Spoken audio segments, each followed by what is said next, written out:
What's the meaning of bag lady?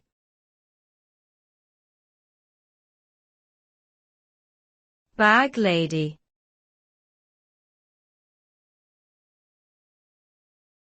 Bag lady.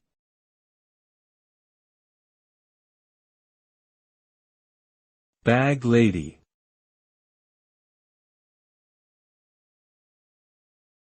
Bag lady.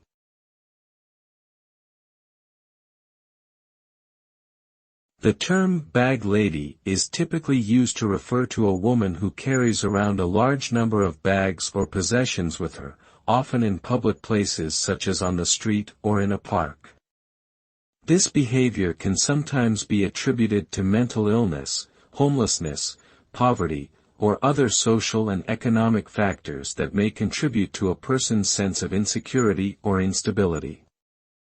Despite its negative connotations, the term bag lady has also been used to draw attention to the struggles faced by women who are marginalized or overlooked in society, particularly those who have been forced to live on the streets due to a lack of affordable housing or other support services.